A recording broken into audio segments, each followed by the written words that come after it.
कलिजुग आसिबारु ब्राह्मण माने यज्ञ कर्म करिबे नाही। राजा माने प्रजांको उपरे अधिक कर आदाय करी सेमानकु पीड़ा देबे। ए कर्म देखि कल्खी रूपरे हरि घोड़ा उपरे चढ़ी हातरे खंडा धरी अधर्मर संहार करिबे। से मायाधर, तांकर महिमा अगोचर। ब्रह्मा, शंकर, नारद, प्रह्लाद एवं मनु आदि विष्णुଙ୍କ महिमा संपर्क रे किसी जानिथिबारु तांको मायारु तरिसंती। ब्रह्मज्ञानी मुनिगण तांको स्मरण करी परम पुरुष बोलाई थांती। से हरिपुणी हेउछन्ते कैवल्यनाथ। समस्तଙ୍କ देहरे से विद्यमान। जन्म और मृत्यु तांकर आसिब कुआडु। ब्रह्मा उवाच हे पुत्र कहिली मु तोते हरि महिमा भाविचिते। शत शत रूप सेहि अशेष माया रूप बही करई आत्मा खेला लीला तार चरित भव भेला। ए भागवत धर्म जेते गोविंद कहिथिले मोते।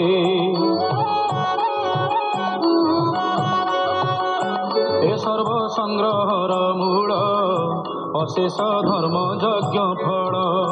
लीला विस्तारी कह मुखे सुजन जनकर सुखे। जेमंते प्राणीकर चिते कृष्ण विषय विरते। जेमंते नाशे शोक मोह इति संकल्पिता कह।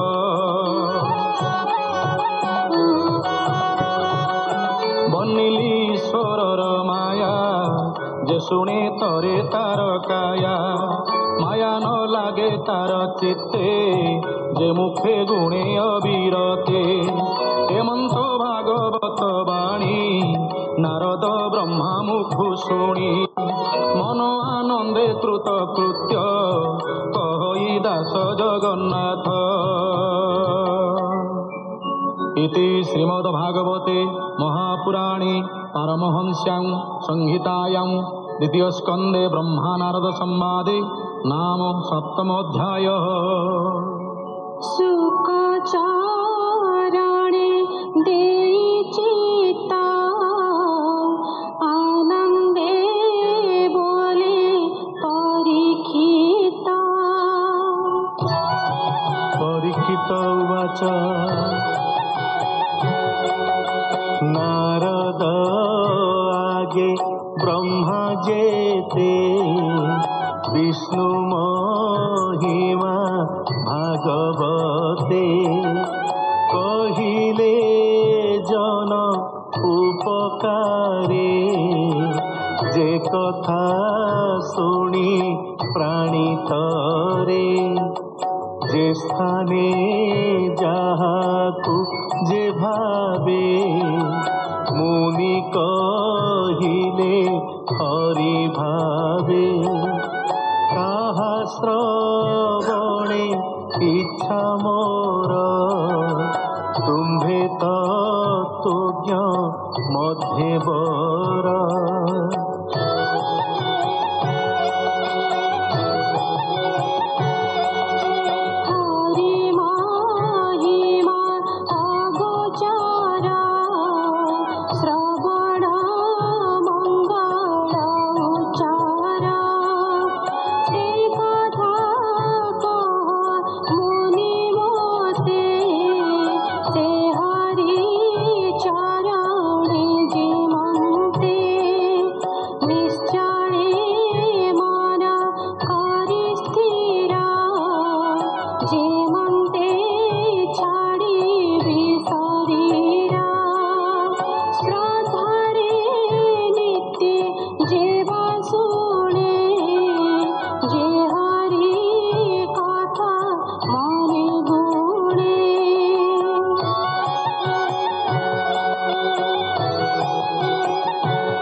সর্বদূরিত খেলে না সে শরদ যেহ্নে বৃষ্টি শেষে পথিক পথ শ্রম পাই সে যেহ্নে নিজ গৃহে যাই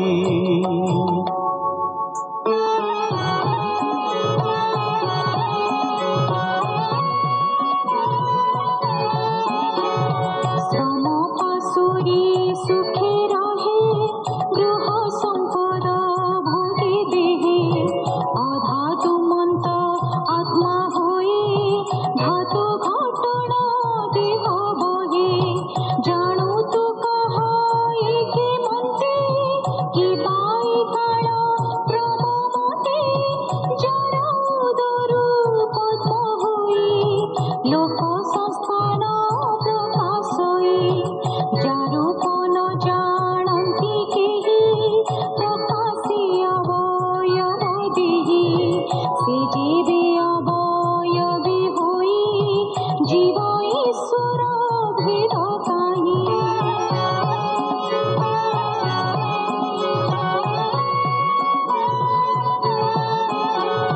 স্বভাবে তার জন্ম নাহি আত্মারু প্রাণী কি সৃজই ব্রহ্মা যে ভূত আত্মা হয়ে সে পুଣି যার অনুগ্রহে নাভি কমলু হই যাত তাহাকু দেখে রূপবন্ত কালর বলে সে পুরুষ করই সৃষ্টি স্থিতি নাশ সকল ভূতে যার বাস সে যেউ রূপেণ প্রকাশ এ লোক লোক পাল সঙ্গে সর্বকল্পিত তারঙ্গে